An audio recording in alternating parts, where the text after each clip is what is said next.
Pronto, voltando aqui, falar de sensores, né? Então já falamos aí dos parâmetros da classificação, né? O professor João Paulo Cerquinho Cajueiro. Falamos aqui no vídeo passado do parâmetro da classificação. Vou falar aqui de alguns tipos de sensores, né?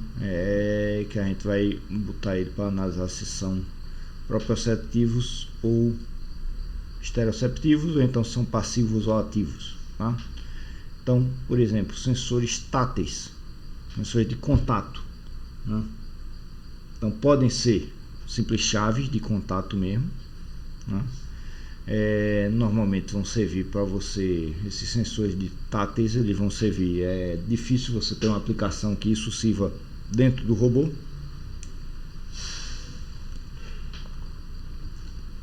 E aí você vai ter chaves de contato, então chaves mesmo, às vezes ligadas com, por exemplo, para-choque, aqui o bumper de um robô, né, para acionar a chave. Então vai medir um contato que venha do mundo externo, então são sensores estereoceptivos, todos eles. E se for uma chave, ela é passiva, né, ela vai receber a energia. Você pode fazer isso aqui por sensores ópticos também, né? Então, o que é um óptico barrier? A gente viu, tem outro vídeo aí que tem uns exemplos disso daí, né? Que aí você solta a luz de um lado e recebe a luz do outro. Então, na hora que você solta a luz do lado, você está botando luz do ambiente, e aí o ambiente vai barrar a luz, vai impedir a luz de chegar no receptor, né? Então, são ativos. E outros sensores de proximidade, como sensor de proximidade capacitivo, sensor de proximidade indutivo, eles vão soltar energia eletromagnética para o ambiente, né? E basicamente você vai ter uma variação na medida da indutância do conjunto sensor e ambiente próximo, da indutância ou da capacitância dele, né? Para detectar se tem alguma coisa próxima. Então, por conta disso, eles são ativos, eles também estão botando energia no ambiente, tá? Sensores para roda, então você tem encoders, e aí você tem vários tipos aqui de encoders. Deixa eu marcar aqui, né?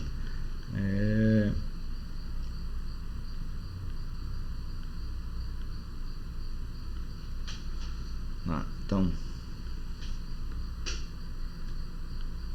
maior aqui, brush encoders.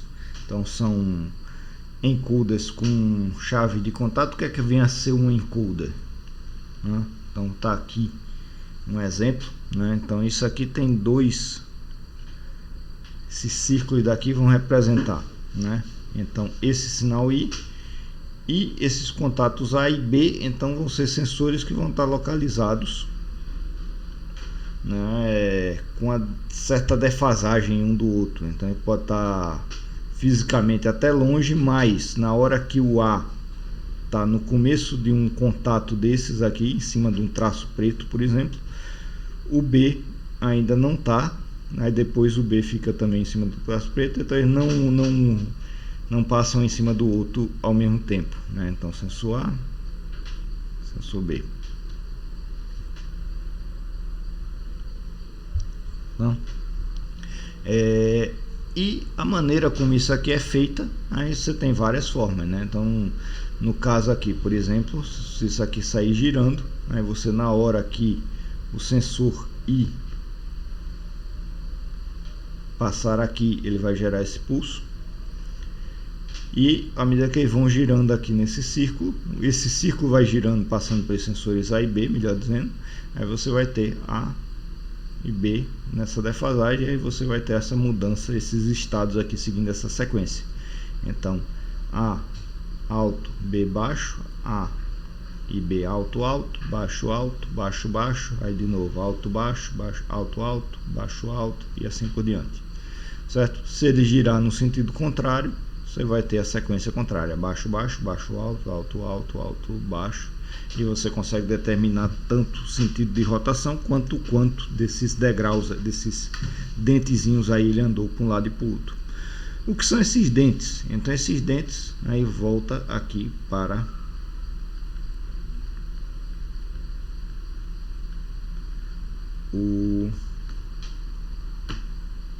os encoders aqui, né? O que são esses dentes? Então esses dentes podem ser contatos, simplesmente, e aí no brush encoders você vai ter, né, escovas que vão fazer contatos lá com aqueles pontos. Então você vai ter contato ou não contato elétrico, tá?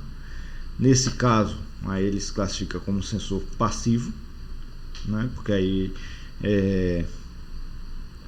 não vai estar colocando energia, simplesmente está medindo se tem contato ou não. Pode ser encoders ópticos, que aí você solta a luz e de um lado, e dependendo se está no preto ou no branco, a luz chega ou não do outro lado, né? Então você precisa botar a energia, luz de um lado para medir do outro, então é ativo. Podem ser magnéticos, então aqueles traços preto e branco podem representar polo norte e sul, né? E aí justamente aquilo ali, ao girar, ele está variando a energia eletromagnética em volta, então por isso classifica como sensor ativo. Pode ser encoders indutivos, então são material, o preto e o branco vai representar material que vai alterar ou não o campo elétrico ali em volta, então vai alterar ou não a indutância ali do sensor. O capacitivo também, esses dois aqui últimos são poucos comuns, é mais comum você ter ou de contato, está ficando cada vez menos comum. O óptico é muito comum, em alguns casos você tem encoders magnéticos, são esses mais comuns, os outros são poucos comuns. Potenciômetro, potenciômetro é simplesmente um resistor variável, né? Então se você tem aqui uma camada resistiva, coloca um contato fixo, né? Deixa eu fazer uma limitação nessa camada resistiva aqui.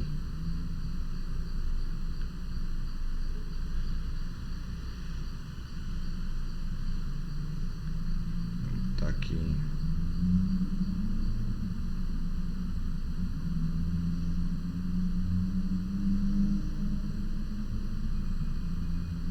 Vou manter o mesmo traço.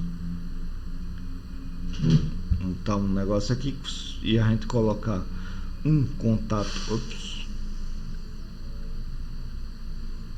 fixo aqui e o outro contato móvel, né? Então representar aqui com a setinha. Se ele estiver aqui perto, a resistência daqui para cá, isso aqui é um material resistivo, a resistência daqui para cá vai ser pequena. Se isso aqui se mexer até aqui, vai aumentar a resistência, né? Então você consegue medir o ângulo pela variação dessa resistência. Também, de novo, você está apenas medindo a resistência aqui internamente, não está soltando energia no ambiente, então passivo. E síncronos, então isso aqui se aplica, né, quando você tem sistemas com motores de corrente alternada. Aí, na verdade, você tem 5 com motores DC também, ou resolvers. É como se você colocasse um gerador ali junto com o motor. Então na hora que ele vai girando, o motor por si só vai ter um campo magnético que vai estar girando ali, e você coloca isso com a bobina, e aí esse campo magnético variando na bobina vai gerar um sinal, né, senoidal, né, cuja frequência, principalmente a amplitude também, mas é mais comum você pegar a frequência, cuja frequência vai ser proporcional à velocidade de rotação lá do motor, né? Então maneiras aí de você detectar velocidade ou então posição. Síncrono não serve para posição, mas os encoders e o potenciômetro também servem, tá? Sensores de orientação. Então sensores de orientação, né, são também chamados de sensores inerciais, né? Então para medidas inerciais, então tipicamente são compassos, giroscópios e inclinômetros ou acelerômetros. Muitas vezes o acelerômetro ele entra aqui junto do inclinômetro, né? Inclinômetros, né, você tem alguns ativos e outros passivos. Em geral esses são sensores passivos. Então o compasso ele vai medir o campo magnético externo da Terra em geral, né? E aí é um campo externo, então por isso ele é estereoceptivo. Giroscópio vai medir a rotação do próprio robô, por isso proprioceptivo. E inclinômetro e acelerômetro o inclinômetro vai medir a inclinação em relação, né, à gravidade, por isso, né, é estereoceptivo.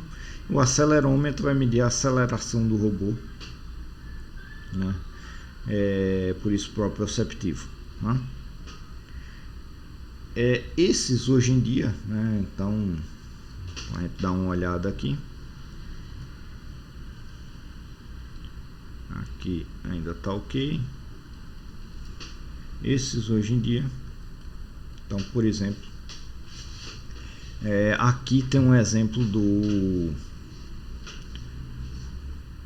deixa eu ver se funcionou aqui, beleza, do sistema de navegação inercial da Apollo, né? Então se você observar aqui no cantinho,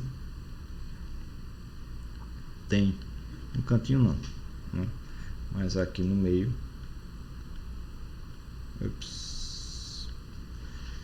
né, tem até o símbolo da NASA aqui, e aqui tá bem pequenininho, né? Dá para ver aqui, ó, Apollo. Buscar aí a Inertial Measurement Unit, esqueci de botar a referência aqui, isso aqui é da Wikipedia, né? Inertial Measurement Unit. Aí vai aparecer na Wikipedia essa imagem daqui desse sensor de navegação da Apollo. Então IMU é Inertial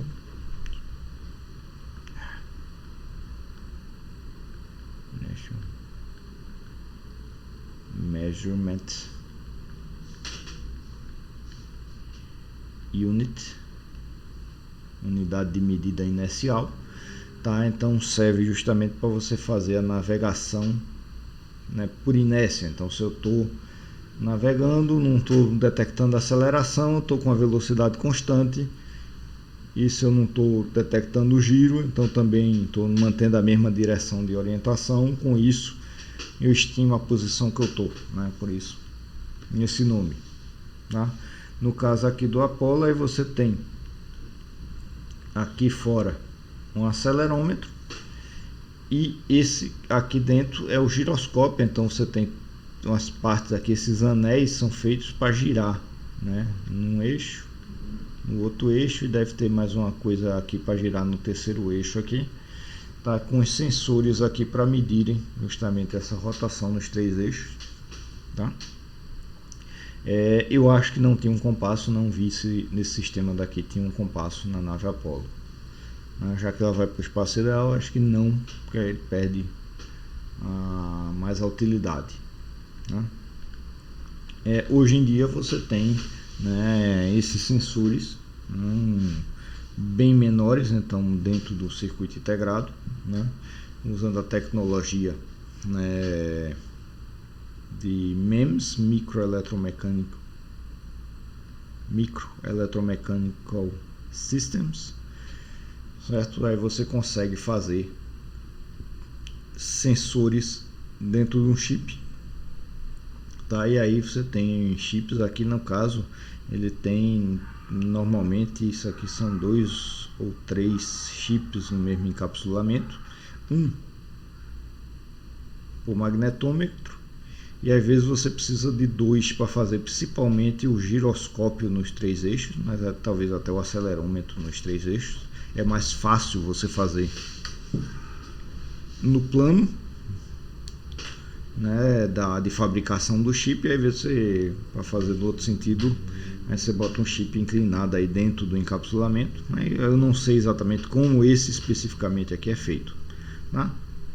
Mas de todo modo aí ele vai ter esses 3, porque e aí recebe o nome do MU de 9 DOF, 9 degree of DOF. O que é esse DOF? Graus de liberdade, Degrees of Freedom, certo? Então, por quê? Porque nesse caso aqui você vai medir as coisas nos 3 eixos, né, cartesianos. Então a aceleração no x, no y e no z, né? No z saindo aqui, né? Então um pontinho aí. O giroscópio, então o giro em torno do x, em torno do y, em torno do z, e campo magnético também no eixo x, y e z, né? Tudo aqui dentro, né? Campo magnético normalmente vai ser um sensor do tipo efeito Hall, né? Agora, acelerômetro de giroscópio vão ser sistemas microeletromecânicos como esse daqui.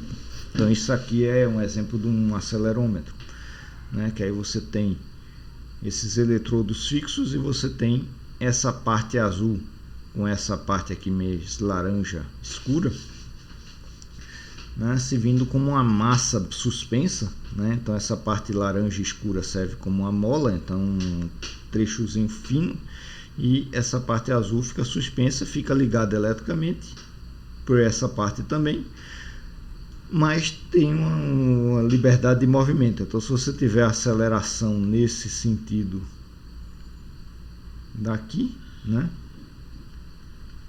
nessa direção, isso você vai trazer essa parte azul mais para a esquerda ou mais para a direita e vai aproximar ou afastar dos eletrodos aqui fixos. E aí normalmente você usa 2 eletrodos para você fazer uma medida diferencial, porque aí você tem que aumenta a aproximação de um eletrodo e afasta de outro, né? E você mede isso aí por variação da capacitância entre os 2 eletrodos, entre o eletrodo fixo e o móvel. E aí a razão entre os dois para cancelar outros efeitos, porque aí você pode ter, por exemplo, essa variação da capacitância por dilatação térmica, por exemplo, ou então por variação da pressão, enfim, para cancelar esses efeitos. E o giroscópio é um pouco mais complicado, mas também fazendo essa mesma ideia, né? Você coloca as massas aqui suspensas, se ele girar aqui, por exemplo, definindo aqui como eixo X, se ele girar aqui em torno para um lado ou para o outro, essas massas vão tender a subir ou descer, e você bota aqui no meio sensores para detectar isso daqui, tá? Então isso aqui é uma eletromicrografia, né? Então aqui a dimensão, né? Essa linha aqui tem 200 micrômetros e um sensor desse realmente fabricado e tirado a imagem dele, certo? Eu peguei a imagem só, não consegui tempo, na verdade, para ir atrás. Alguns desses são estruturas para servir de mola mesmo, outros para servir de sensores. Então um segura, mas deixando uma certa liberdade para isso aqui mexer para um lado para o outro, e outros ligados vão fazer a medição em geral da capacitância dele em relação ao sensor, a uma parte fixa, né?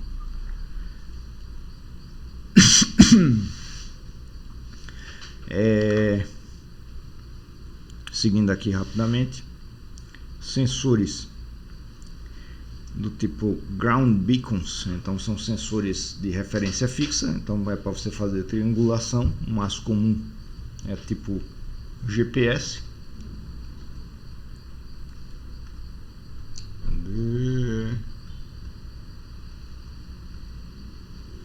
né, que aí você, dado uma posição, né, aí você pega o tempo que você demora para o seu sinal ir e voltar para vários satélites em órbita da Terra,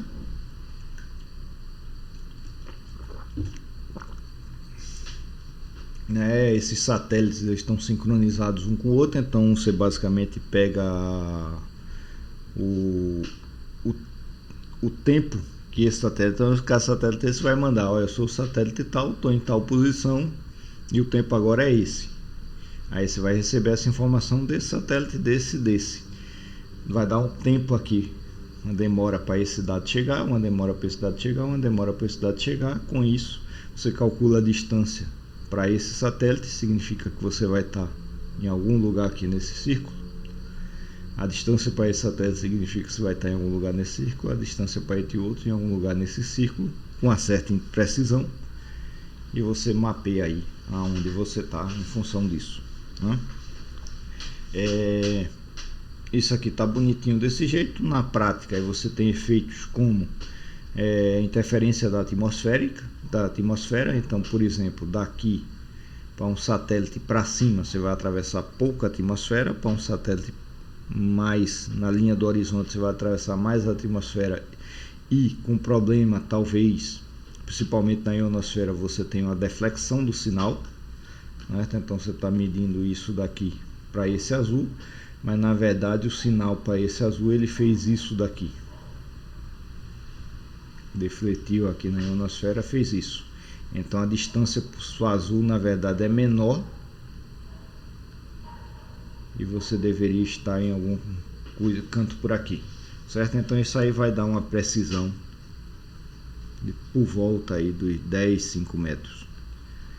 Só que o GPS você consegue mais do que isso. Como é que você consegue uma precisão maior do GPS? Né? Você usando não só os satélites, mas você usando pontos georreferenciados na Terra. Então hoje em dia, para uso civil, isso você tem nas estações de celular, né? As torres de transmissão de celular, mas também vão servir para você fazer a localização. Então são pontos, né? O mais básico é um celular na região que você está.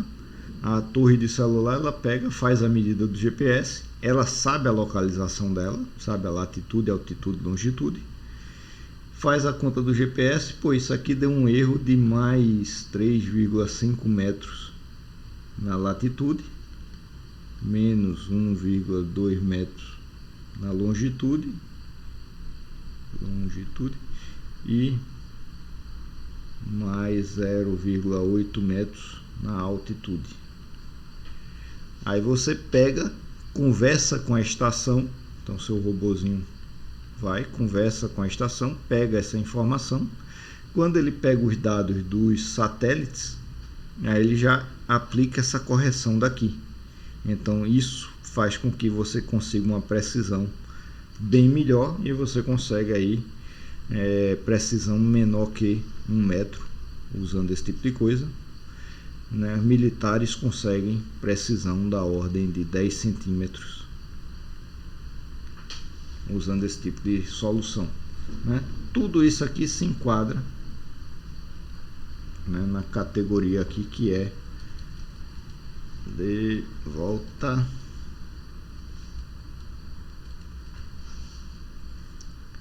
ground beacons, tá? Então beacon é farol, né? Então você usar a localização em função da referência a um ponto que você saiba onde está, né? No caso do GPS seria os satélites, mas você pode ter pontos de localização que você saiba. Então pontos com sinais ópticos, sinais ultrassônicos, radares refletivos, né? Então você bota aqui um marcador num canto, um marcador no outro, seu robô vai, encontra aquele marcador, calcula a orientação que ele está em relação àquele marcador e se localiza, né? Todos eles envolvem você colocar energia no ambiente, né? Seja para se comunicar com o CPF, seja para localizar o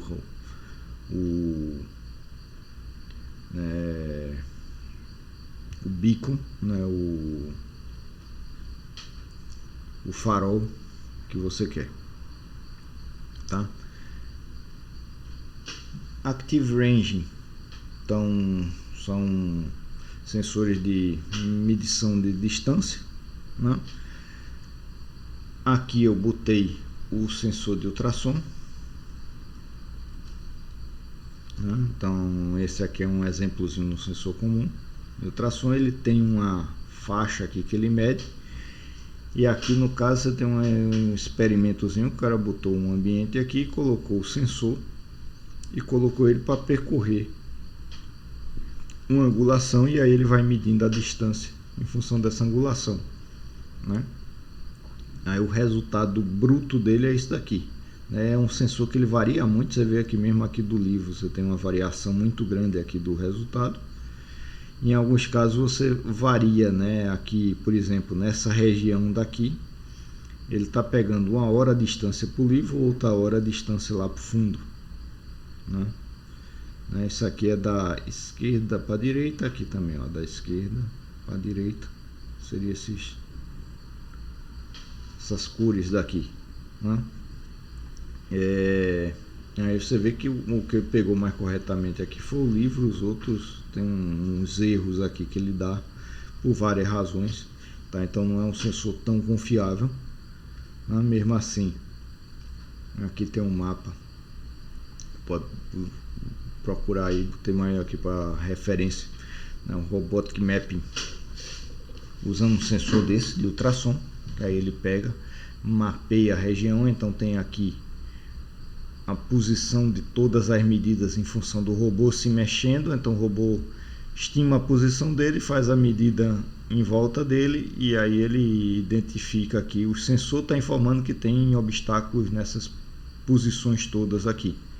Depois ele processa isso daqui e acha que a sala que ele estava tinha essa geometria, certo? Não quero ver esse vídeo agora. Ops.